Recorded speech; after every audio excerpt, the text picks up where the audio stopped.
So everybody, this is another thing I've been wanting to do on my channel for quite some time now. Just general rankings for the things that I like without really going into too much detail, just a couple of sentences with every single decision and just getting right to the point. So I hope everyone likes it. Let's get on to the rankings of every single season of the Walking Dead universe, both The Walking Dead and Fear the Walking Dead. I hope you enjoy the video. Hey YouTubers, don't forget to subscribe and hit that bell over by the subscriber button to notify you every single time I upload. Number 13, Fear the Walking Dead Season 4. Guys, this season was terrible. In fact, it was the worst season in the entire universe of The Walking Dead. Getting rid of Madison, getting rid of Nick, bringing in Morgan, uprooting the entire story that has been built up over the last couple seasons within this entire show just to reboot it and make it its own thing just didn't work. I don't understand who allowed this, and I understand that this might have been Scott Gimple's doing. I understand that this might have been one of the ways to keep Lenny James back on the entire series without him leaving like everybody else, but at the same time,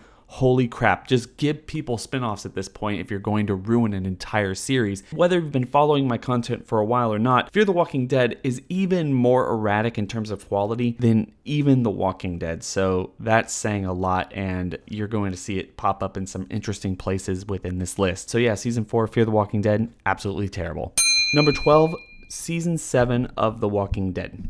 So I've been following The Walking Dead for a very long time, and I gotta tell you, I've heard from a lot of different people that as soon as Negan shows up, he is the Joker to Rick Grimes' Batman. This is all going to go crazy. You thought the governor was good. Wait until you see this guy. And then Season 7 happened, and it was a slog. Almost every single episode focusing on people that didn't need to be focused on. I don't even need to tell everyone, taking an entire episode to focus on Tara and introduce Oceanside was just a bad idea. There's no reason why they should have done this. This whole season was nothing but filler. And given the point that AMC realized that The Walking Dead was a juggernaut at the time, they were ballsy enough to give this entire show a filler season where nothing really happened besides the first episode, the 8th episode, and then the 16th episode. Everything else you can just completely skip and not really miss anything. I just recently rewatched all of this and it was super hard to get through. That being said, it doesn't deserve the last spot on this list because it wasn't that much of a shakeup. The Walking Dead had been slowing down over the last couple of years before we got to this season, and what were we expecting really? But either way, I feel like the introduction of Negan just didn't really pan out, and I really hope that they would have rethought this entire season. As it stands, it is still one of the worst seasons that they've ever produced.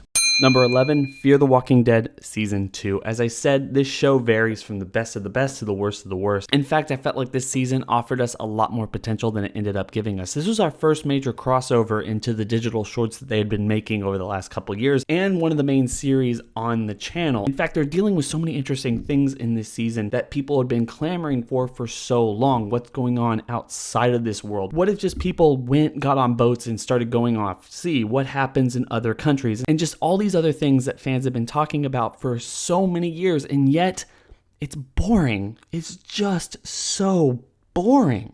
Number 10, The Walking Dead Season 8. As bad as Season 7 was, Season 8 was a little bit of an uptick. I actually prefer some of the beginning episodes of this season and some of the last episodes of this season. It's kind of nice to see Officer Friendly go into kind of a berserk mode and kill everyone just because they deserve it. We spent an entire season dealing with Negan and everything that he had done, all the atrocities and everything. It was nice to see Daryl, Rick, and everybody else get a little bit of revenge. But at the same time, this season dealt with a lot of the same issues that the previous season had dealt with. Too many character-focused episodes, a lot of gun battles with nothing really big happening in between, and it all kind of boiled down to one of the strangest moral conflicts that Rick Grimes has ever gone through because of one of the biggest mic drop deaths in the entire series.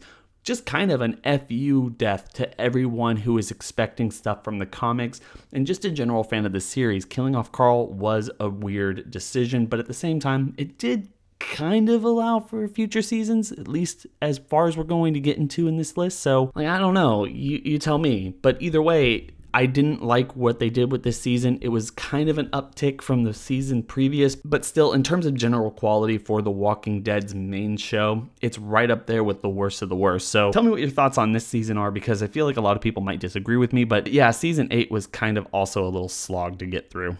Number 9, The Walking Dead Season 5. I feel like this season I could have ranked a little bit higher considering it starts well, it ends well, at least in my opinion, but that middle part is really hard to get through. Yes, seeing Rick and his gang going through Terminus, killing everyone and taking out the stragglers, even as much as I don't want to admit it, meeting Father Gabriel, especially with what he's become in the later seasons, was kind of a nice comedic situation after all the torture and pain that we went through season 4. So at least on terms of principle, I can understand and sympathize with that. At the same time, I would have to admit with almost everybody I've been talking to in the comment section that the whole concept of Beth, that medical hospital clinic arc, and everything surrounded by it, was some of the worst story arcs that this show has ever put us through. It was boring focusing on Beth, this society, knowing that she wasn't really going to make it out of there alive, and everything building up to that just didn't really pan out.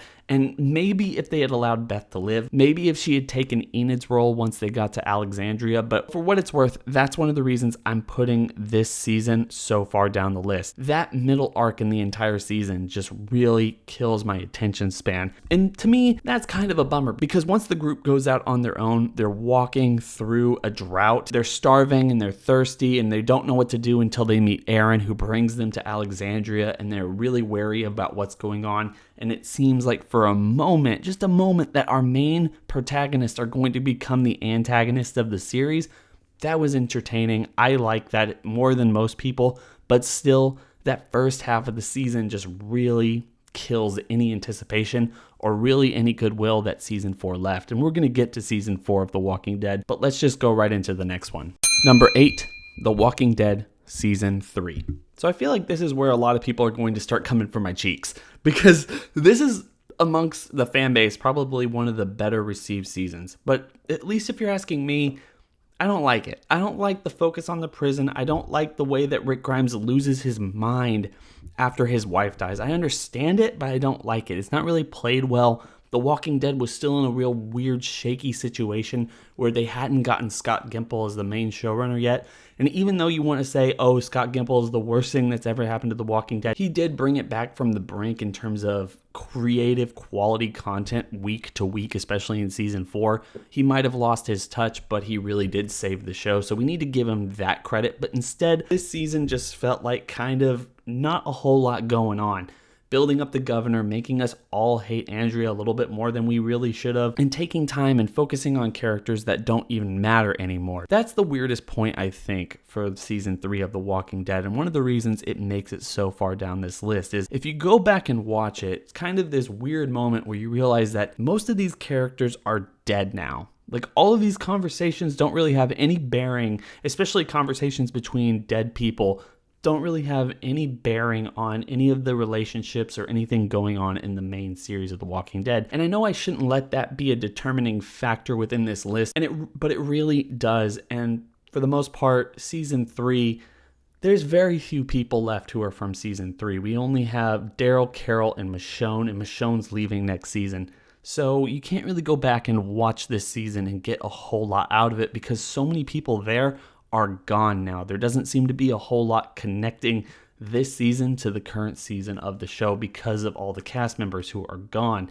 Yes, there's a little bit of a focus between Daryl and Carol, but that's only in the very first part of the season, and then we kind of skip over that as we focus on the governor and Rick going through all of their emotional turmoil throughout the entire series. So I don't know, guys, maybe you're going to post this higher, but I've been watching this show week to week ever since it started. I watched this entire season week to week, and this one almost made me give up. But I persevered because season 4 was just really that good. Where do you rank this one? Because I really want to know, and I feel like a lot of people are going to disagree with me.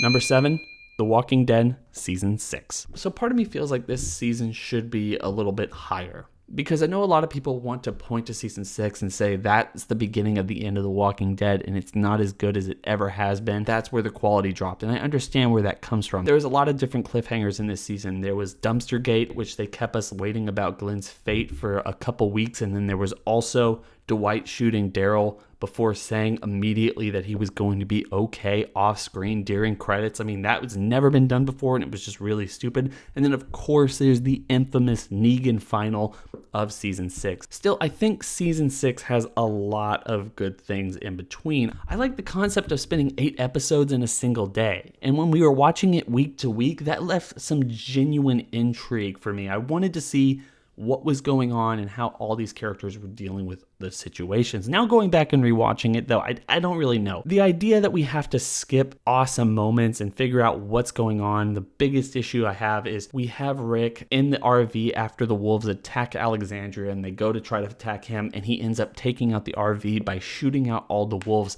And you see all the zombies come in on him. The next time you see him is running down the road, trying to get Alexandria people to notice him and open the gates for him. That to me was a cop-out. We wanted to see how Rick got out of that situation because it looked pretty dire, and they decided that we don't need to show that. That's going to be too complicated. So Rick is just a fantastic person, and he gets away from all those walkers, despite the fact that he's hurt, he's out of breath, and he's super far away. So that's a really long run. He can just do that. Look, I understand that that's a big problem for everyone, but I really did like the concept of having 8 episodes take place over the course of an entire day. The problem is at the very next episode, on episode 9, they take this huge time skip of like a couple months, and then everything's just kind of back to normal. I'm not sure how I feel about that, and that's probably one of the reasons this season is so far down the line, but still, I feel like this season deserves to be where it's at, but tell me where you think you would put it in your list down below. Number 6, The Walking Dead Season 4. So like I said, Scott Gimple does deserve a lot of credit for saving The Walking Dead. I'm not saying more people should have hated Season 3 of The Walking Dead. I know a lot of people hate Season 2, and a lot of people probably wondering, when's Season 2 going to be on here? I hate that season. Believe me, it's coming. But anyway, I think that Scott Gimple does deserve a little bit more credit for Season 4 and what he did for this show, recreating it, allowing for a very major time skip that set up a completely different world than what we were used to. The very first civilization that we had for our community, and the fact that they can make this work. They're just trying a little bit harder, and seeing Rick divert from the leader to someone who is a little bit more of a helping hand in the farming aspect, and then seeing him be begrudgingly put towards the leadership role again, all the way into the very finale of Season 4, where he tells everyone that the Terminus people are dealing with the wrong people. I won't quote him from the Blu-ray, but you guys know what he means. The point being, we needed this season for Rick's character, him going through the motions, deciding that he wasn't going to be the leader again until he's forced to be in the leadership role and put in a position where he is forced to take action with the Terminus people. That's the entire arc for Rick Grimes in Season 4, and I think it works almost perfectly. Yes, there are some stumbles here and there, but I feel like Scott Gimple took all of the right steps. First and foremost, this was the very first season within the entire show that focused on characters and their interactions with each other instead of the entire group. I feel like Scott Gimple did something very creative with this show and made it as successful as it was, especially in Season 4 and 5, by taking various characters and making them interact with each other. The problem is, he eventually got to the extreme with that. He wasn't very much a creative writer so much as he made a very creative idea, and it just worked for a little bit. But you still need the ensemble cast to work as an ensemble for the vast majority of the time, instead of focusing on character pieces as it became in Season 5 and Season 6 and mostly in Season 7. That got old, but at least in Season 4 it was kind of a revelation, and it made the show interesting and creative again after they got out of the prison. I like this season, and I feel like more people should as well. But tell me in the comment section below what your thoughts on it are. Number 5, Fear the Walking Dead Season 1. Look, like I said, this varies. This show is crazy inconsistent. But if you ask me, this show started out with the best concept for any television show in the Walking Dead universe. It wasn't about what if you woke up in the zombie apocalypse and what would you do to save your family or just kind of survive in this world. It was sadder than that. What if you had a future? What if you had people who loved you?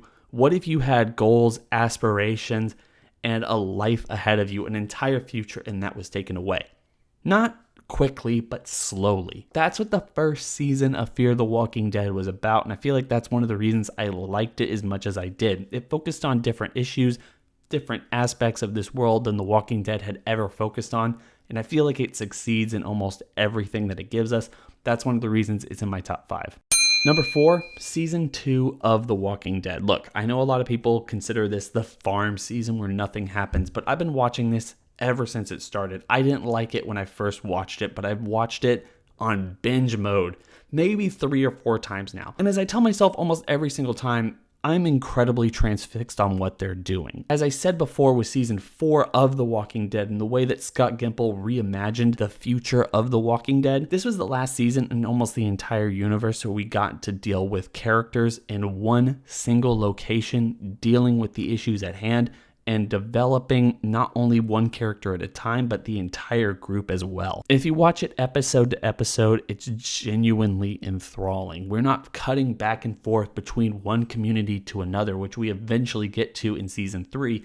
We're cutting back between characters who have to face and deal with each other within a matter of hours. That's something that The Walking Dead has never recovered from as soon as it got to season 3 and especially season 4. They have to deal with actors, they have to deal with schedules. That's one of the biggest things with this series, but season 2 is a slow burning season that within the first half, I think, has the best character kill that they have never topped. You have so many things connected to that, so much emotion connected to that, and maybe the build up to Sophia's death was a big issue for a lot of people. They spent way too much time looking for her and too many different things going on at the same time. But when you go back and watch it, it makes a whole lot of sense. It's overly compelling, and you have characters interacting and being forced to interact with one another because it's all taking place on a farm. I feel like a lot of people write that off or criticize it without really thinking about the impact that it has for the characters that we still know on this television show and the ones that we would come to love and the relationships and everything that came from that season.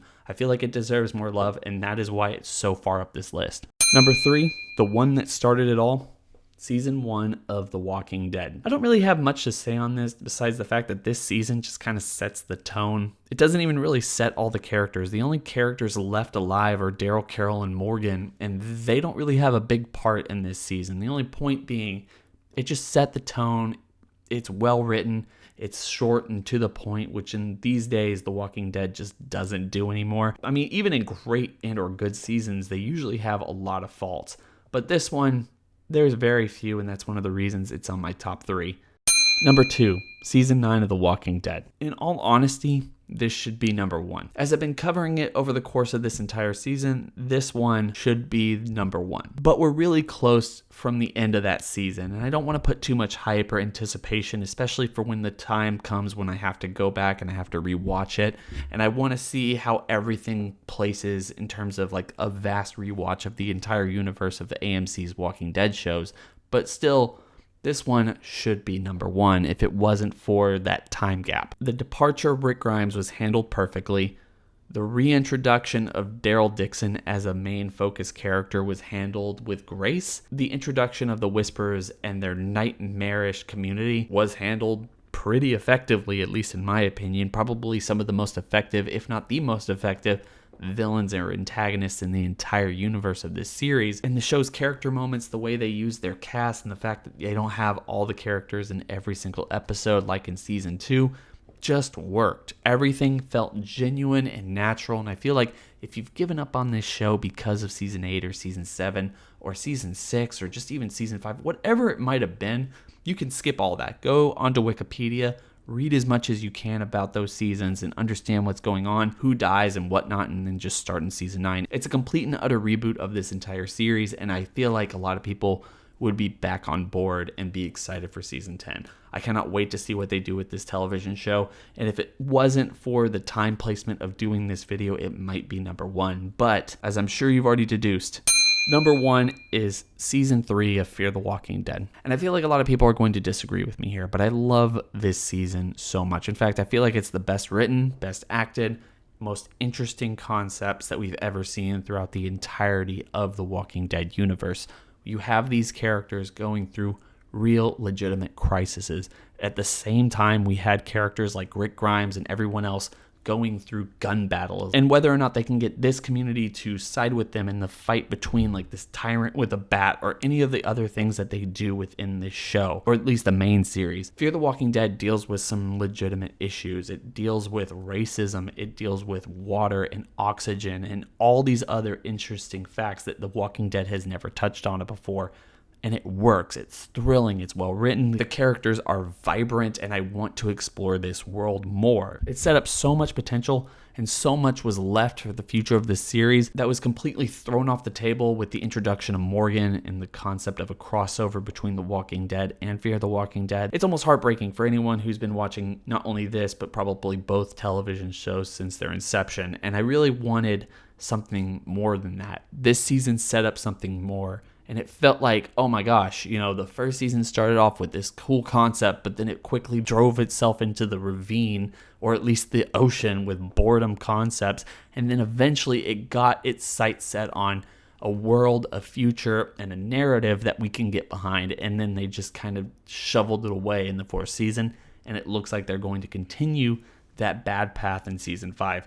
This was the best season that The Walking Dead has ever produced on AMC. I don't care whether it's the main show or the spinoff show or anything else like that. It's going to be hard to top, and I hope everyone has enjoyed the video. Don't forget to like, comment, and subscribe. Hit that bell over by the subscriber button to notify you every single time I upload. I hope everyone would go down and go to the description section, hit that link, and follow me on Twitter so we can talk about The Walking Dead or anything else like that. It's been real.